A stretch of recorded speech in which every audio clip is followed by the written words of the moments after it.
हमारे सभी दर्शकों को सादर प्रणाम। जय श्री कृष्ण। आज का हमारा विषय विवाह योग और कुंडली मिलान से संबंधित है। आज कुंडली के एक ऐसे योग पर चर्चा करेंगे जिसमें मैं आपको नीच ग्रहों की जानकारी दूंगा और एक भाव से संबंधित महत्वपूर्ण जानकारी दूंगा। यदि कुंडली मिलान करते समय आप सावधानी नहीं रखते हैं तो इस प्रकार का योग विवाह बाद समस्या भी देता है। और जब भी कोई कुंडली मिलान आप घर बैठे ही करते हैं तो आज जो स्थिति बता रहा हूँ इसको अवश्य देखें। हाँ, इसमें कुछ स्थितियाँ ऐसी भी होती है जिनके कारण आज जो अशुभ योग बता रहा हूँ यह योग टल भी जाता है। अर्थात यह जो अशुभ योग जो आज बता रहा हूँ यह ऐसी परिस्थिति भी होती है उसमें नष्ट हो जाता है, अशुभ प्रभाव समाप्त हो जाता है। तो उसे भी इसी वीडियो में आज आपको समझाऊंगा।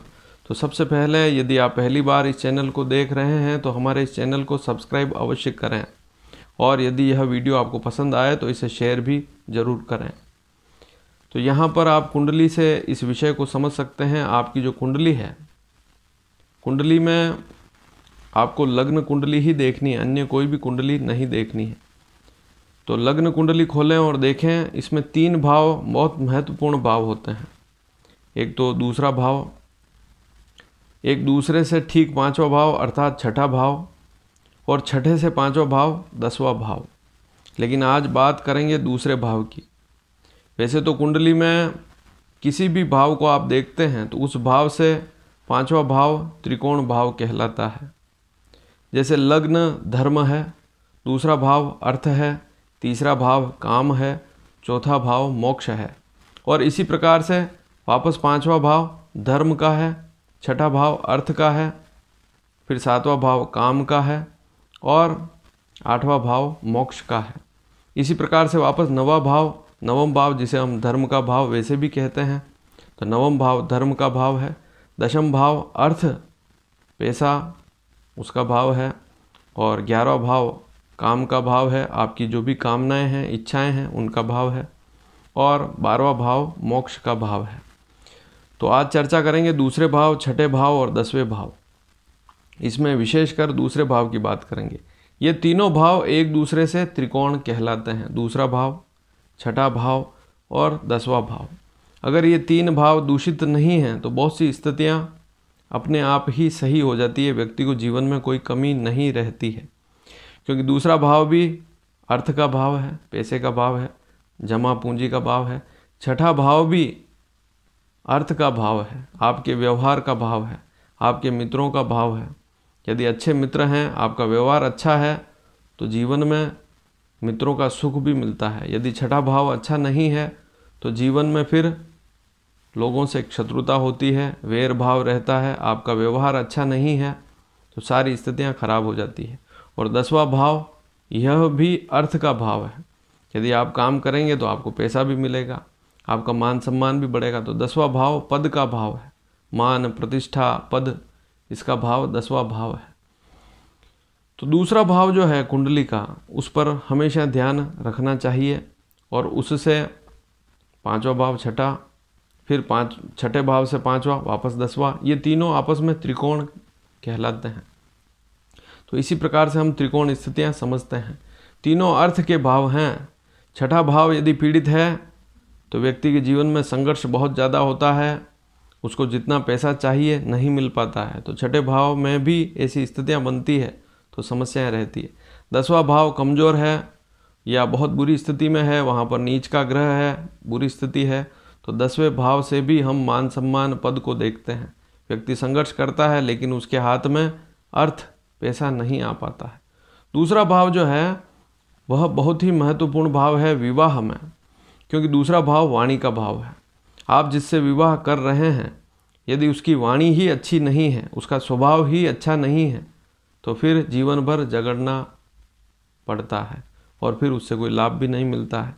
दूसरा भाव जिस व्यक्ति का खराब है उसका कुटुंब सुख जो है वह भी कम होता है, संतान का सुख भी नहीं मिलता है। शिक्षा अच्छी ले ली फिर भी उसकी मानसिक स्थिति अच्छी नहीं होती है, क्रोध आ जाता है। उस स्थिति को आज हम समझेंगे। तो दूसरा भाव जो है वहाँ पर यदि कोई नीच का ग्रह बैठा हुआ है तो ऐसी स्थिति मिलान में शुभ नहीं होती है। जब भी मिलान करें तो वहाँ पर अगर ऐसी स्थिति बनती है तो आप उस व्यक्ति से, जैसे मान लीजिए आपका लड़का है और लड़की की कुंडली आई, लड़की की कुंडली में दूसरे भाव में नीच का ग्रह बैठा हुआ है। अब इस नीच स्थिति को भी समझाऊंगा और बहुत सी बार यह दोष कट जाता है, वह स्थिति भी समझाऊंगा।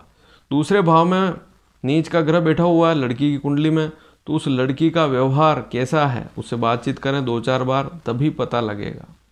और यदि व्यवहार सही नहीं है तो फिर विवाह करना ठीक नहीं होगा।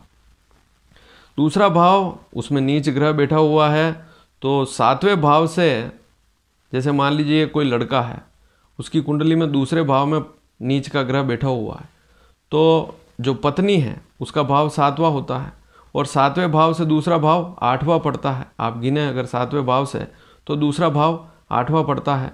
तो दूसरे भाव में यदि नीच का ग्रह है तो विवाह के बाद पत्नी का स्वास्थ्य भी नरम रहता है, बार बार बीमारी, शरीर में कोई न कोई रोग रहता है। तो दूसरे भाव को देखना बहुत ज़रूरी है। दूसरा भाव जो है खान पान व्यवहार का भी है। अगर बोली अच्छी नहीं है तो लोगों के साथ व्यवहार भी अच्छा नहीं रहता है, ऐसा व्यक्ति जल्दी से क्रोधित हो जाता है। तो दूसरे भाव में सबसे पहले सूर्य की बात करें, सूर्य 7 नंबर पर है। यदि किसी की कन्या लग्न की कुंडली है, दूसरे भाव में सूर्य नीच राशि पर बैठा हुआ है, तो ऐसी स्थिति शुभ नहीं होती है। आंखों में भी समस्या रहती है और गुस्सा भी बहुत तेज रहता है। और इसका समाधान, या यूँ मान लें कि किस ग्रह के कारण यह सूर्य जो है अपना नीच प्रभाव कम कर देता है, उसको भी इसी वीडियो में समझा रहा हूँ, ध्यान से पूरा वीडियो देखें। तो सूर्य दूसरे भाव में यदि नीच राशि पर है, तुला राशि 7 नंबर पर है, तो ऐसी स्थिति शुभ नहीं होती है, चाहे लड़का हो चाहे लड़की। चंद्रमा यदि दूसरे भाव में 8 नंबर, जैसे मान लीजिए तुला लग्न की कुंडली है, लग्न में 7 का अंक है, दूसरे भाव में 8 का अंक है, चंद्रमा दूसरे भाव में बैठा हुआ है, तो ऐसी स्थिति शुभ नहीं होती है। इसके अलावा मंगल जो है यदि दूसरे भाव में कर्क राशि पर बैठा हुआ है, तो मंगल तो वैसे भी दूसरे भाव में अकारक होता है। उसमें बहुत सारी स्थितियाँ ऐसी भी होती है कि परिवार में जो भाई हैं बहन हैं उनके साथ भी व्यवहार अच्छा नहीं रहता है। ऐसे व्यक्ति से जीतना भी बड़ा मुश्किल हो जाता है, क्योंकि व्यक्ति का स्वभाव बड़ा तेज होता है और उससे जब भी बात करते हैं, मान लीजिए उसको गुस्सा आ गया, तो फिर आपके लिए बड़ी समस्या होती है और फिर उस व्यक्ति को तो कोई फर्क ही नहीं पड़ता है। तो दूसरे भाव में नीच का ग्रह अगर मंगल 4 नंबर, मिथुन लग्न की कुंडली है, दूसरे भाव में मंगल कर्क राशि पर बैठा हुआ है, तब ऐसी स्थिति बनती है। अगली स्थिति है, नहीं तो ये दूसरे भाव में जैसे मंगल है तो आंखों को भी प्रभावित करेगा, मुख के रोग भी देगा। वाणी का सीधा संबंध, वाणी तो है ही, लेकिन वहाँ आपका मुख से संबंधित रोग भी हो सकते हैं, दांतों की समस्या, दाढ़ों में समस्या। यह आँख का भाव भी है तो आँखों में भी समस्या रहती है। अगला ग्रह है जैसे बुध दूसरे भाव में मीन राशि पर हो, जैसे कुंभ लग्न की कुंडली है, दूसरे भाव में बुध बैठा हुआ है, तो ऐसी स्थिति भी नुकसान वाली होती है। लेकिन बुध सौम्य ग्रह है, बुध है, गुरु है, शुक्र है, ये सौम्य ग्रह हैं, तो यहाँ पर ज़्यादा बड़ी समस्याएं नहीं होती है, फिर भी सावधानी रखनी होती है। बुध के बाद बात करें गुरु दूसरे भाव में, अगर मकर राशि 10 नंबर धनु लग्न की कुंडली है, दूसरे भाव में गुरु बैठा हुआ नीच राशि का। हालांकि ऐसी स्थिति में व्यक्ति को लाभ मिलते हैं, आर्थिक स्थिति भी, मान लीजिए लग्न का स्वामी दूसरे भाव में बैठा है तो आर्थिक स्थिति अच्छी है, लेकिन संतान संबंधी चिंताएं भी रहती है और कुटुंब में भी कभी कभी कलह का वातावरण रहता है, गुस्सा जल्दी आ जाता है। शुक्र 6 नंबर, सिंह लग्न की कुंडली है, दूसरे भाव में शुक्र बैठा हुआ है 6 नंबर पर नीच का, तो ऐसी स्थिति भी शुभ नहीं होती है। व्यक्ति का खान पान यदि खराब है तो वह भी बहुत बड़ी समस्या। मान लीजिए आपको वेजिटेरियन लड़का चाहिए और लड़का मान लीजिए नॉन वेजिटेरियन है, तो वहाँ पर भी पता करिए उसका खान पान कैसा है। शुक्र के साथ राहु आ गया तो और बड़ी समस्या हो सकती है। तो लड़के का खान पान कैसा है, या लड़की है तो उसका भी व्यवहार आचरण कैसा है, उसको भी समझें। अगर दूसरे भाव में शनि बैठा हुआ है और नीच राशि मेष 1 नंबर पर बैठा हुआ है, तो यह स्थिति भी शुभ नहीं होती है। ऐसी स्थिति में मीन लग्न की कुंडली होती है, दूसरे भाव में शनि मेष राशि पर शुभ नहीं होता है। शनि के साथ चंद्रमा आ जाए दूसरे भाव में, वैसे भी अन्य किसी राशि पर, शत्रु राशि पर शनि बैठा हुआ दूसरे भाव में चंद्रमा के साथ, तो आंखों में भी समस्या हो सकती है और स्वभाव में भी तेजी रहती है, बार बार गुस्सा आता है। तो इस स्थिति को भी समझें, शनि और चंद्रमा की युति अच्छी नहीं होती है। राहु की बात करें तो राहु धनु राशि पर नीच का होता है। दूसरे भाव में राहु है तो राहु, शनि, मंगल, केतु ये तो ज़्यादा पाप ग्रह हैं, तो नुकसान ज़्यादा करते हैं। तो शनि, राहु, केतु को भी देखें। राहु जैसे 9 नंबर धनु राशि पर द्वितीय भाव में बैठा हुआ है, तब भी विवाह के बाद जैसे लड़की की कुंडली में ऐसा योग है तो लड़के का स्वास्थ्य नरम रह सकता है। लड़की का स्वभाव तेज हो तो उस पर ध्यान देना होगा, पहले से ही विवाह से पूर्व पता कर ले में। फिर अंतिम स्थिति केतु दूसरे भाव में 3 नंबर मिथुन राशि पर बैठा हो तो वह नीच का कहलाता है। तो ये सारी स्थितियां आपको समझनी होती है। लेकिन बहुत सी बार दूसरे भाव में नीच का ग्रह बैठा हुआ है तब भी व्यक्ति का व्यवहार बहुत अच्छा होता है।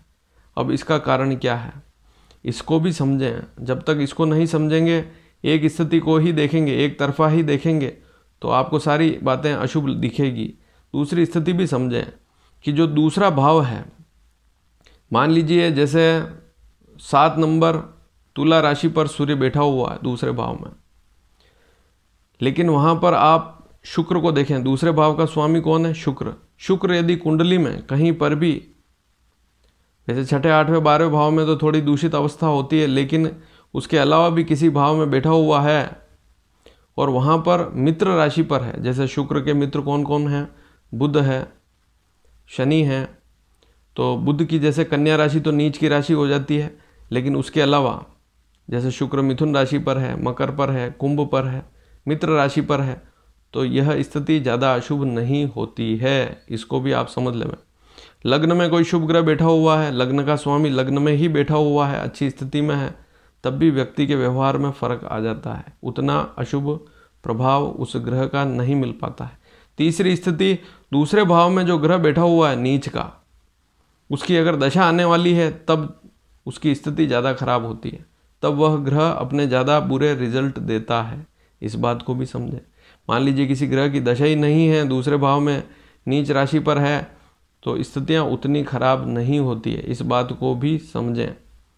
तो ये सारी बातें समझनी होती है। जैसे दूसरे भाव में चंद्रमा बैठा हुआ है, 8 का अंक लिखा हुआ है, नीच राशि पर चंद्रमा है, लेकिन कुंडली में आपको देखना पड़ेगा कि मंगल कहाँ पर बैठा हुआ है, क्योंकि दूसरे भाव का ऐसी स्थिति में स्वामी कौन होगा? मंगल।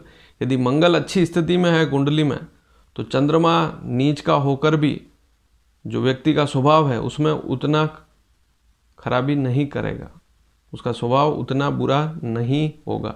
और विवाह के बाद भी मान लीजिए जैसे कोई लड़का है, उसकी कुंडली में दूसरे भाव में नीच का चंद्रमा है, तो विवाह के बाद भी पत्नी का स्वास्थ्य उतना खराब नहीं होगा, पत्नी से व्यवहार भी अच्छा रहेगा, कुटुंब में भी बड़े बड़े क्लेश जो होते हैं वो नहीं होंगे यदि दूसरे भाव का स्वामी कुंडली में कहीं अच्छी स्थिति में बैठा हुआ है।